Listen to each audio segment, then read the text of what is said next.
मैं मोहन वर्मा मेरे YouTube channel Mohan biology पर आप सभी का स्वागत करता हूं। आज अपने पाचन तंत्र का पार्ट 4 पढ़ने जा रहे हैं। तो कल हमने पाचन तंत्र पार्ट 3 पढ़ा था, आज का पाचन तंत्र पार्ट 4 पढ़ेंगे। तो अपने पाचन तंत्र पार्ट 4 के अंदर कल तक अपनों ने छोटी आंत तक पढ़ लिया था और छोटी आंत के अंदर अपनों ने पढ़ा था कि 3 पाचक रस आके मिलते हैं, पित्तरस, अग्नाशय रस और अंतररस। आज अपने उससे आगे कंटिन्यू करते हैं। तो देखिए प्यारे बच्चों, अभी कि सबसे पहला जो रस था वो पित्तरस। पित्तरस का स्त्राव मैंने आपको बताया था यकृत से, और पित्तरस संचित कहाँ पे होता है तो पित्ताशय में, और पित्तरस स्त्रावित कहाँ पे होता है तो छोटी आंत के ग्रहणी भाग में। कि पित्तरस का जो स्त्राव है वो यकृत से होता है, और पित्तरस संचित कहाँ पे होता है तो पित्ताशय के अंदर संचित होगा, और पित्तरस स्त्रावित कहाँ पे होता है तो फिर छोटी आंत के ग्रहणी भाग के अंदर पित्तरस का क्या चीज होता है, पित्तरस स्त्रावित होता है। इस पित्तरस का जो निर्माण है, पित्तरस का जो निर्माण है वो यकृत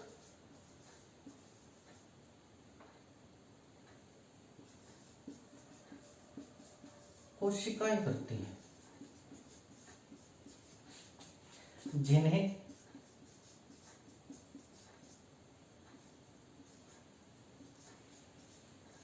हेपाटोसाइट कहा जाता है।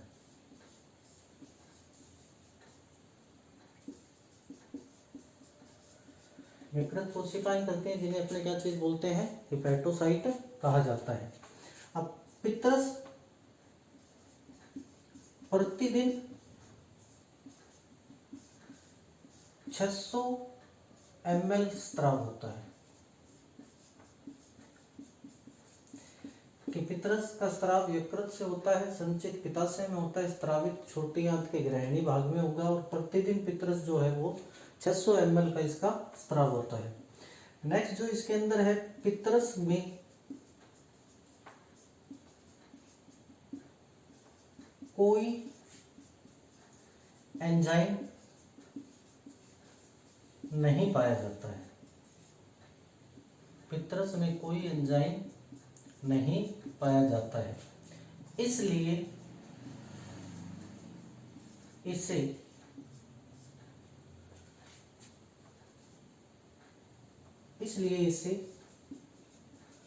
वास्तविक रस नहीं कहा जाता है। कि पित्तरस के अंदर कोई भी पाचक एंजाइम नहीं पाया जाता है, इसलिए पित्तरस को वास्तविक पाचक रस या वास्तविक रस के नाम से नहीं जाना जाता है। बहुत बार क्वेश्चन आया है कि पित्तरस के अंदर निम्नलिखित में से कौन सा एंजाइम पाया जाता है, तो आप याद रखना कि पित्तरस के अंदर कोई भी एंजाइम नहीं पाया जाता है। 2016 एसएससी सीजीएल के अंदर ये प्रश्न आया था कि पित्तरस के अंदर कौन सा एंजाइम पाया जाता है, तो पित्तरस के अंदर कोई भी एंजाइम नहीं पाया जाता है, इसी कारण इसे वास्तविक रस नहीं माना गया है।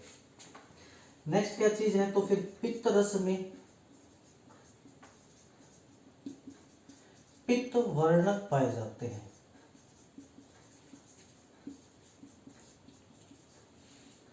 अब ये जो पित्त वर्णक है ये 2 प्रकार के होते हैं। एक तो होता है बिलीरुबिन और एक होता है बिलीवर्डिन। कि एक तो बिलीरुबिन होता है और दूसरा कौन सा होता है, बिलीवर्डिन होता है। बिलीरुबिन जो है इसका रंग होता है पीला, और जो बिलीवर्डिन है इसका जो रंग है वो होता है हरा। इसीलिए अपने बोलते हैं कि जो पित्तरस का रंग है वो हरे पीले रंग का है, या पीले हरे रंग का है। कि आपसे पूछे कि पित्तरस किस कलर का है तो पित्तरस पीले हरे रंग का है। क्यों? क्योंकि पितरस के अंदर दो पित्त वर्णक पाए जाते हैं, एक बिलिरुबिन है और दूसरा बिलिवर्डिन है। इस बिलिरुबिन के कारण क्या चीज होता है, तो आपने सुना होगा प्लाज्मा का हल्का पीला रंग, कि प्लाज्मा का जो हल्का पीला रंग है वो किस कारण होता है, तो आपने क्या चीज बताना है, इसी बिलिरुबिन के कारण होता है। और इसी बिलिरुबिन के कारण क्या चीज होता है, तो पीलिया रोग होता है। बिलिरुबिन के कारण आपसे पूछे कि कौन सा रोग होता है, तो आपने क्या चीज बताना है कि बिलिरुबिन के कारण कौन सा रोग होता है, पीलिया रोग होता है। पीलिया रोग क्या चीज है कि अपने पढ़ रहे हैं पितरस के बारे में, और पितरस संचित कहाँ पे हो रहा है, पित्ताशय के अंदर। अब पित्ताशय के अंदर क्या चीज है, पित्त वाहिनियां हैं। पित्त वाहिनियों के अंदर अगर किसी भी कारणवश अवरोध आ जाए, क्या चीज कि पित्त वाहिनियों के अंदर अगर किसी भी कारणवश अवरोध आ जाए, तो फिर यकृत कोशिकाएं जो होती है वो रुधिर से बिलिरुबिन को लेना बंद कर देती है। जब यकृत कोशिकाएं रुधिर से बिलिरुबिन को लेना बंद कर देंगी, तो फिर बिलिरुबिन जो है वो पूरे शरीर में फैल जाएगा, जिसके कारण अपने को कौन सा रोग हो जाता है, पीलिया रोग हो जाता है, जिसके कारण अपनी आँख, नाखून और त्वचा जो है वो हल्की पीली पड़ने लग जाती है। तो ये क्वेश्चन बहुत बार पूछा है कि पीलिया रोग किस वर्णक के कारण होता है, तो आपने क्या चीज बताना है कि पीलिया रोग जो है वो बिलिरुबिन वर्णक के कारण होता है। तो आप इसका एक बार स्क्रीनशॉट ले ले, फिर अपने आगे चलते हैं।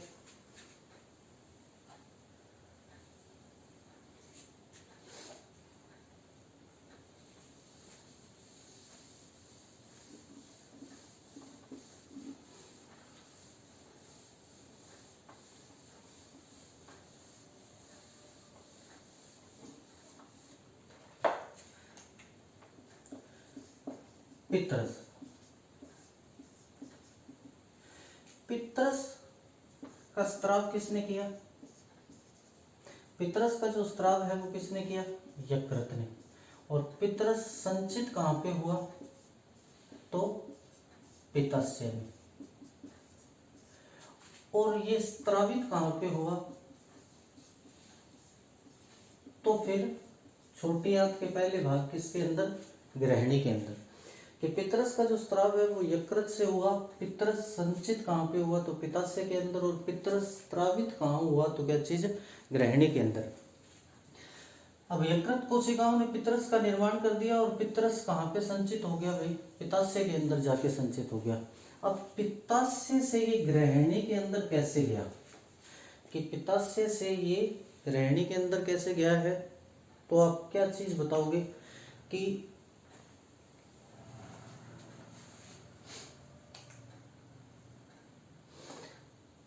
एक हार्मोन की वजह से जाता है, कि पित्ताशय से क्या चीज, ग्रहणी के अंदर ये जो हार्मोन गया है वो किसकी वजह से गया है, तो आपने क्या चीज बताना है, एक हार्मोन के कारण जाता है। नेक्स्ट इसके अंदर क्या चीज है, तो पितरस जो है, पितरस में पित्त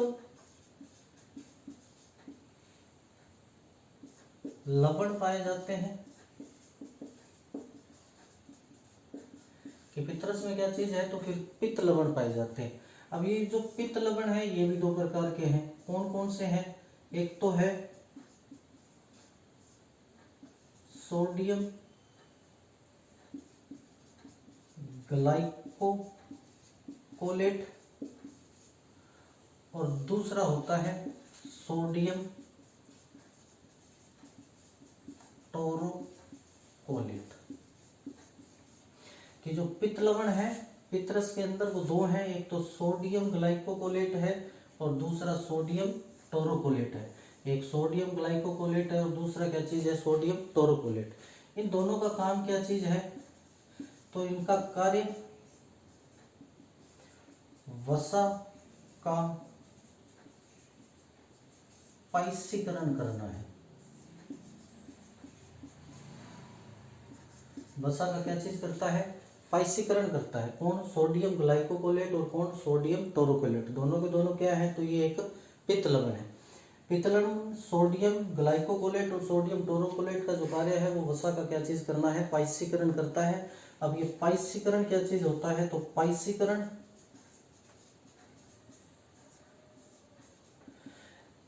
बोलते हैं कि वसा की बड़ी बड़ी बूंदों को छोटी छोटी बूंदों में बदलना, कि वसा की बड़ी बड़ी बूंदों को छोटी छोटी बूंदों में बदलना पाइसीकरण कहलाता है।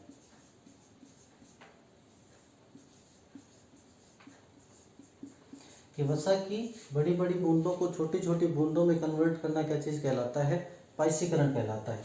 एक बात याद रखना, वेरी इंपॉर्टेंट क्वेश्चन है, बहुत बार पूछा जा चुका है कि पित्त रस लाइपेज एंजाइम को सक्रिय करता है। कि पित्तरस जो है वो लाइपेज एंजाइम को क्या चीज करता है? सक्रिय करने का जो काम है वो किसका है? वो पित्तरस का है। नेक्स्ट क्या चीज है? तो पित्तरस वसा में घुलनशील विटामिन के अवशोषण में सहायक है। कि जो पित्तरस है वो वसा में घुलनशील विटामिन के अवशोषण में क्या चीज होता है? सहायक होता है। वसा में घुलनशील विटामिन का मतलब क्या चीज है? जैसे वसा में ए, डी, ई और के, यानी पित्तरस जो है वो वसा में घुलनशील विटामिन के अवशोषण के लिए क्या चीज होता है? सहायक होता है। यानी फिर से देखो कि पित्तरस में पित्त लवण पाए जाते हैं, कौन कौन से? तो सोडियम ग्लाइकोकोलेट और सोडियम टोरोकोलेट। इनका जो कार्य है वो वसा का क्या चीज करना है? पाइसीकरण करना है। पाइसीकरण क्या चीज होती है? तो फिर वसा की बड़ी बड़ी बूंदों को छोटी छोटी बूंदों में कन्वर्ट करना क्या चीज है? तो पाइसीकरण कहलाता है। इंपॉर्टेंट चीज है कि पित्तरस में लाइपेज एंजाइम को क्या चीज करता है? सक्रिय करता है। ये क्वेश्चन बहुत बार आ चुका है कि लाइपेज एंजाइम को सक्रिय कौन सा रस करता है? तो फिर लाइपेज एंजाइम को जो सक्रिय करता है वो कौन है? वो पित्तरस है। पित्तरस वसा में घुलनशील विटामिन के अवशोषण में भी क्या चीज होता है? सहायक होता है। तो इसका आप स्क्रीनशॉट ले, फिर अपने आगे चलते हैं।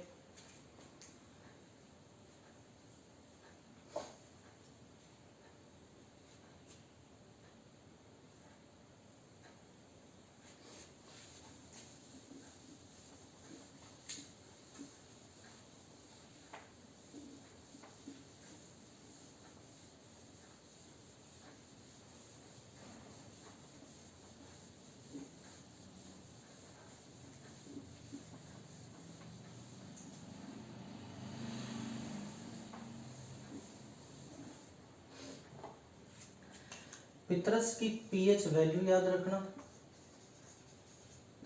पीएच वैल्यू 7.8 से लेकर 8.6 होती है। यानी पित्तरस की जो पीएच वैल्यू होती है वो 7.8 से लेकर 8.6 तक होती है। उसके बाद नेक्स्ट क्या चीज है? तो अपने पास सेकंड रस आता है जिसका नाम क्या है? अग्नास्य रस। अग्नास्य रस का स्त्राव कहाँ से होता है? तो फिर अग्नास्य ग्रंथि से होता है। कि अग्नास्य रस का जो स्त्राव है वो कहाँ से होता है? तो अग्नास्य ग्रंथि से होता है। अब अग्नास्य ग्रंथि से अग्नास्य रस का स्त्राव, कि अग्नास्य रस का स्त्राव कौन कर रहा है? तो फिर अग्नास्य ग्रंथि कर रही है। अब ये अग्नास्य ग्रंथि से अग्नास्य रस स्रावित हो रहा है तो वो किसकी वजह से हो रहा है? तो एक हार्मोन है सिक्रेटिन हार्मोन। ये सिक्रेटिन हार्मोन जो है वो छोटी आंत के ग्रहणी भाग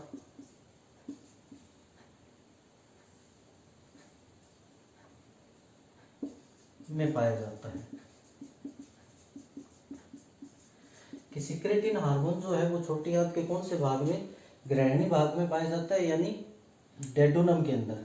अब ये सिक्रेटिन हार्मोन क्या करेगा, ये अग्नाशय के ऊपर कार्य करेगा, और जैसे ही अग्नाशय के ऊपर कार्य करेगा तो अग्नाशय रस और कुछ बाइकार्बोनेट को स्रावित करने के लिए प्रेरित करता है कौन, तो सिक्रेटिन हार्मोन।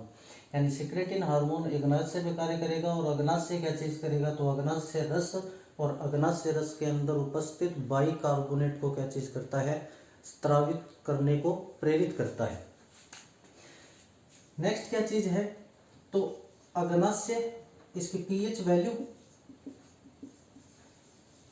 इसकी जो पीएच वैल्यू है वो 7.5 से 8.3 होती है, कि अग्नाशय रस की जो पीएच वैल्यू है वो कितनी होती है, तो 7.5 से लेकर 8.3 के बीच होती है। फिर क्या है, तो अग्नाशय रस में एंजाइम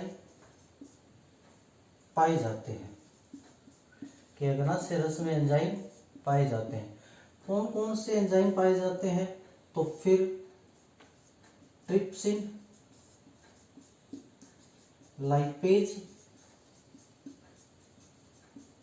एमाइलेज, काइमोट्रिप्सिन, ये कुछ एंजाइम है जो कहाँ पे पाए जाते हैं, अग्नाशय रस के अंदर ये एंजाइम पाए जाते हैं। कहने का मतलब है कि ये क्वेश्चन बहुत बार आ चुका है कि ट्रिप्सिन एंजाइम कहाँ पाया जाता है, तो आपने क्या चीज बताना है कि ट्रिप्सिन एंजाइम जो है वो अग्नाशय रस के अंदर क्या चीज है, पाया जाता है। नेक्स्ट क्या चीज है, तो ट्रिप्सिन प्रोटीन का पाचन करता है, लाइपेज वसा का पाचन करता है, और एमाइलेज जो है वो कार्बोहाइड्रेट का पाचन करता है।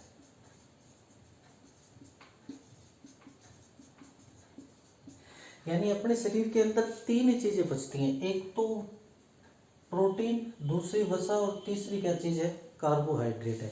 तो प्रोटीन का पाचन हो गया, ट्रिप्सिन ने किया, वसा का पाचन किसने किया, तो लाइपेज ने किया, एमाइलेज ने किसका कर दिया, तो कार्बोहाइड्रेट का पाचन कर दिया। इसलिए इस अग्नाशय रस को क्या कहा जाता है कि ये पूर्ण पाचक रस है, या फिर इसको क्या चीज बोलते हैं, ये वास्तविक रस है। आपसे पूछ ले कि निम्नलिखित में से पूर्ण पाचक रस किसे कहा गया है, तो आपने क्या चीज बताना है कि अग्नाशय रस को ही क्या चीज बोला जाता है, पूर्ण पाचक रस कहा जाता है। वास्तविक रस किसे कहा जाता है, तो भी आपने क्या चीज बताना है, तो अग्नाशय को ही क्या चीज कहा जाता है, वास्तविक रस कहा जाता है। तो आप इसका स्क्रीनशॉट ले, फिर अपने आगे चलते हैं।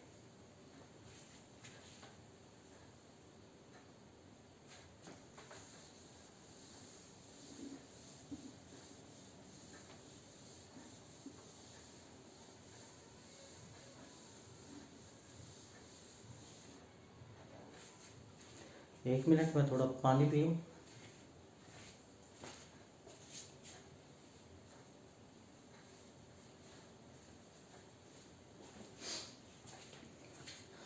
तो देखिए प्यारे बच्चों, नेक्स्ट जो है वो अंतररस है। अंतररस का स्राव कहाँ से होता है, तो फिर आंत से। आंत से भी कहाँ से होता है, तो आप क्या चीज बताओगे, लीवर कुन्न की दरारों से। कि लीवर कुन्न की दरारों से कौन से रस का स्राव होता है, तो फिर अंतर रस का स्राव होता है। नेक्स्ट जो इसके अंदर है, अब अंतर रस का स्राव आंत से कौन करवाता है, तो एक हार्मोन जिसका नाम क्या चीज है,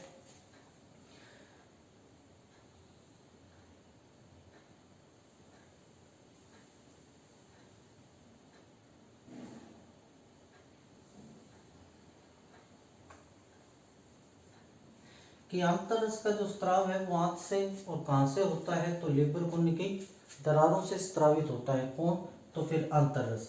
नेक्स्ट क्या चीज है, तो अंतररस की जो पीएच वैल्यू है, अंतररस की पीएच वैल्यू 7.5 से लेकर 8.0 तक होती है। नेक्स्ट इसमें क्या चीज है, तो अंतररस प्रतिदिन 2 से 3 लीटर स्रावित होता है। कि अंतररस जो है वो 2 से लेकर 3 लीटर तक क्या चीज होता है, स्रावित होता है। नेक्स्ट इसके अंदर क्या चीज है, तो फिर अंतररस के अंदर एंजाइम पाए जाते हैं।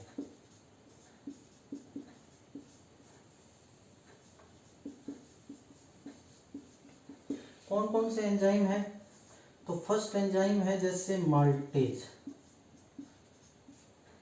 सेकेंड एंजाइम होता है सुक्रेज, थर्ड एंजाइम होता है लैक्टेज। अब ये माल्टोज क्या चीज करता है, तो ये माल्टेज एंजाइम जो है ये माल्टोज को बदल देगा किसके अंदर, तो ग्लूकोज प्लस ग्लूकोज के अंदर। कि जो माल्टेज एंजाइम है वो माल्टेज को, यानी जो माल्टेज एंजाइम है वो माल्टोज को ग्लूकोज प्लस ग्लूकोज के अंदर बदल देता है। सुक्रेज जो एंजाइम है वो क्या चीज करेगा, तो ये सुक्रोज को बदल देगा किसके अंदर, तो ग्लूकोज प्लस फ्रैक्टोज के अंदर। कि क्या चीज है, कि जो सुक्रेज एंजाइम है वो सुक्रोज को ग्लूकोज प्लस फ्रैक्टोज के अंदर क्या चीज कर देता है, बदल देता है। लैक्टेज एंजाइम क्या चीज करेगा, तो ये लैक्टोज को बदल देगा किसके अंदर, तो ग्लूकोज प्लस गैलेक्टोज में। एक बार फिर से सुनना कि जो माल्टेज एंजाइम है वो माल्टोज को ग्लूकोज प्लस ग्लूकोज में चेंज करता है, जो सुक्रेज एंजाइम है वो सुक्रोज को ग्लूकोज प्लस फ्रैक्टोज के अंदर चेंज करता है, जो लैक्टेज एंजाइम है वो लैक्टोज को ग्लूकोज प्लस गैलेक्टोज के अंदर क्या चीज कर देता है, चेंज कर देता है। यानी अपना जो पाचन तंत्र के अंदर लास्ट उत्पाद बनता है वो क्या चीज है, तो आप याद रखना वो ग्लूकोज है। एक बार आप इसका स्क्रीनशॉट ले, फिर अपने आगे चलते हैं।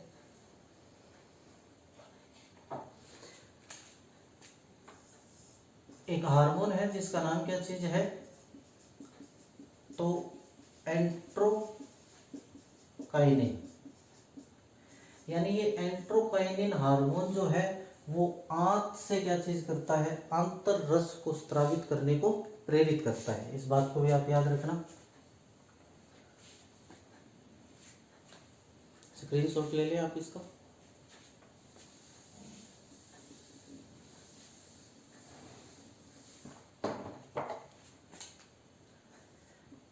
नेक्स्ट क्या चीज है, तो बड़ी आंत।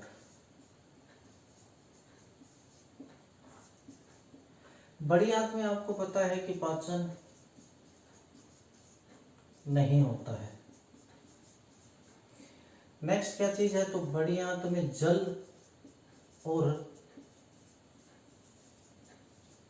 खनिज लवण का अवशोषण होता है।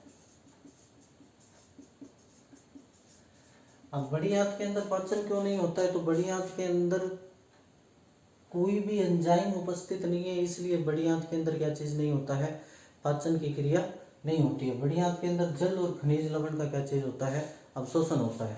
अब बड़ी आंत कहाँ से कहाँ तक है, तो आप बताओगे इलियोसिकल जंक्शन से गुदा द्वार तक फैली हुई है। कि क्या चीज है, कि जो बड़ी आंत है वो इलियोसिकल जंक्शन से लेकर गुदा द्वार तक क्या चीज हुई है, फैली हुई है। इलियोसिकल जंक्शन कहाँ पे, तो आप देखना कि छोटी आंत का जो लास्ट पार्ट मैंने आपको कल बताया था इलियम, और बड़ी आंत का पहला पार्ट इलियम व सीकम के जंक्शन पर इलियोसिकल वाल्व पाया जाता है।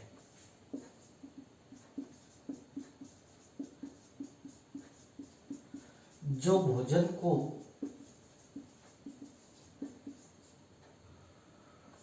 बड़ी आंत से छोटी आंत में जाने से रोकता है। कि इलियम ये छोटी आंत का लास्ट पार्ट है, सीकम ये बड़ी आंत का पहला भाग है। इन दोनों के जंक्शन पर एक वाल्व होता है जिसका नाम क्या चीज है, इलियोसिकल वाल्व। बहुत ही इंपॉर्टेंट क्वेश्चन है, बहुत बार पूछा जा चुका है कि इलियोसिकल वाल्व कहाँ प्रेजेंट होते हैं। तो इलियोसिकल वाल्व जो है वो इलियम और सीकम के जंक्शन पर क्या चीज होते हैं, स्थित होते हैं। और इनका काम क्या चीज है कि ये भोजन को बड़ी आंत से छोटी आंत के अंदर वापस जाने नहीं देते हैं। नेक्स्ट क्या चीज है, तो बड़ी आंत के भाग।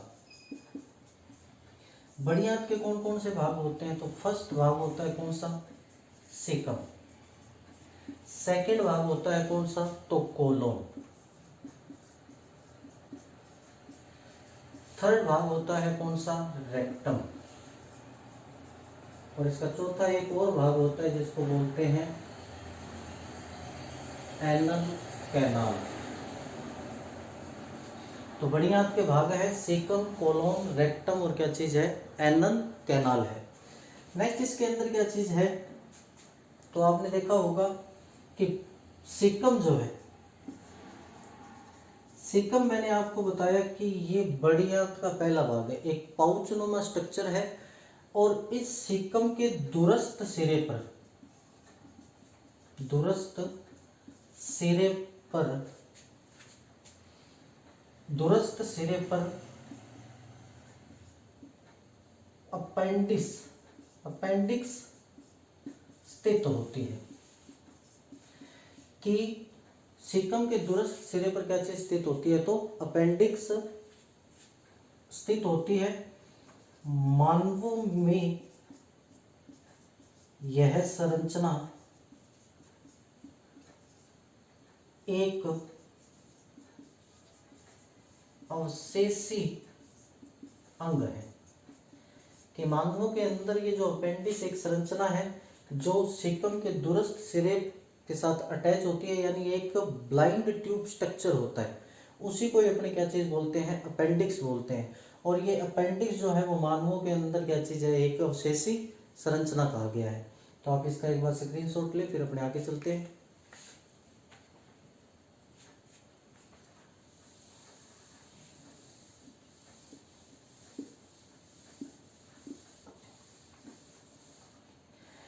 नेक्स्ट जो बड़ी आंत का भाग है 2 नंबर, वो है कोलोन। कोलोन के 4 पार्ट होते हैं।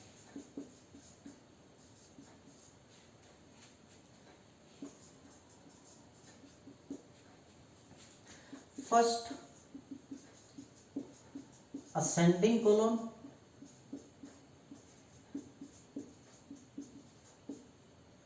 Second transverse colon, third descending colon,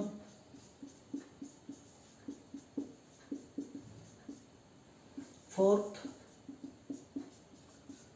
sigmoid, या इसी को बोलते हैं पेल्विक कोलोन। आप परेशान मत होना, सिग्मोइड कोलोन को ही क्या चीज बोला जाता है, पेल्विक कोलोन के नाम से जाना जाता है। असेंडिंग कोलोन क्या काम करती है, तो यहाँ पे जल और खनिज लवण का अवशोषण होता है। ट्रांसवर्स कोलोन क्या चीज करती है, तो फिर ये जो ट्रांसवर्स कोलोन है ये अतिरिक्त जल का अवशोषण करती है। डिसेंडिंग कोलोन यहां अपशिष्ट पदार्थ स्टोर रहता है। यानी जो असेंडिंग कोलोन है वो जल व खनिज लवणों का अवशोषण करती है, ट्रांसवर्स कोलोन है जो उस वेस्ट मटेरियल के अंदर जो अतिरिक्त जल है उसका भी अवशोषण कौन कर लेता है, तो फिर ट्रांसवर्स कोलोन करती है। डिसेंडिंग कोलोन क्या करती है, यहाँ पर अवशिष्ट पदार्थ क्या चीज रहता है, स्टोर रहता है। फिर नेक्स्ट क्या चीज है, तो ये पेल्विक कैलोन। पेल्विक कैलोन जो है वो आगे जाके रेक्टम में खुल जाती है। कि क्या चीज है कि ये सिग्मोइड या पेल्विक कोलोन है वो कहाँ पे खुल जाती है, तो बड़ी आंत के तीसरे भाग के अंदर, किसके अंदर, रेक्टम के अंदर। और रेक्टम खुल जाती है किसके अंदर, तो फिर रेक्टम खुल जाएगी एनल कैनाल के अंदर, कैनाल में। और ये एनल कैनाल जो है ये खुल जाती है किसके अंदर, तो फिर गुदा द्वार के अंदर। और इस गुदा द्वार से मल क्या चीज हो जाता है, बाहर हो जाता है। कि गुदा द्वार से मल क्या चीज हो जाता है, तो फिर बाहर हो जाता है। तो एक बार आप फिर से देख लेना कि बड़ी आंत में पाचन नहीं होता, बड़ी आंत में क्या चीज होता है, तो फिर अवशोषण होता है। अब बड़ी आंत के कितने भाग होते हैं, तो फिर आप क्या चीज बताओगे, 4 भाग होते हैं, सीकम, कोलोन, रेक्टम और एनल कैनाल। अब सीकम के दूरस्थ सिरे पर क्या चीज होता है, तो फिर अपेंडिक्स होती है। अपेंडिक्स क्या चीज है, एक ब्लाइंड ट्यूब की तरह एक संरचना है। वो मानवों के अंदर क्या चीज है, एक अवशेषी संरचना है। कोलोन क्या चीज है, तो कोलोन को 4 पार्ट में बांटा गया। आपने देखा होगा बड़ी आंत का जब आप डायग्राम देखते हो कुछ इस तरीके से, मैं थोड़ा सा बना के दिखा देता हूं। इस तरीके से आपने बड़ी आंत का डायग्राम देखा होगा। ये असेंडिंग है, ये असेंडिंग कोलोन है, ये ट्रांसवर्स कोलोन होता है, और ये डिसेंडिंग कोलोन है। यानी ये तो असेंडिंग कोलोन है और ये क्या चीज है, ट्रांसफर कोलोन है, और ये क्या चीज है, तो फिर डिसेंडिंग कोलोन है।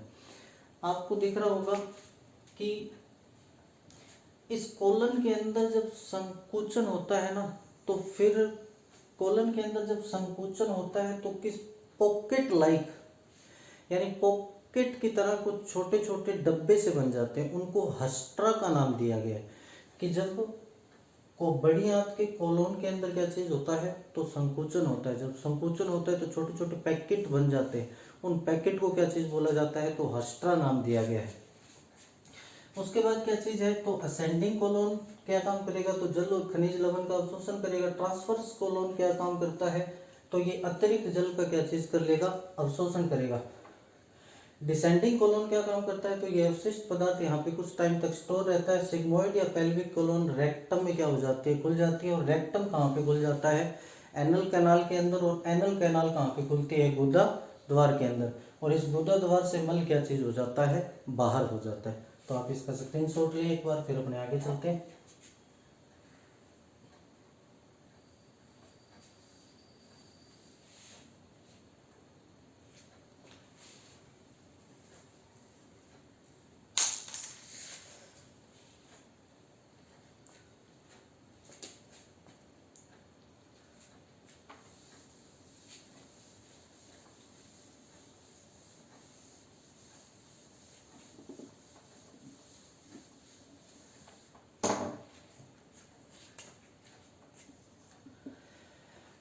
अब कुछ इंपॉर्टेंट बातें याद रखना। एक दो बातें बताता हूं मैं आपको कि मल में बदबू, इंडोल और सेकेटोल नामक पदार्थ के कारण आती है। कि मल के अंदर जो बदबू आती है वो किस कारण आती है, तो आपने क्या चीज बताना है कि मल के अंदर जो बदबू है वो इंडोल और सेकेटोल नामक पदार्थ के कारण आती है। उसके बाद क्या चीज है, मल का भूरा रंग स्टार्कोबिलिन के कारण होता है।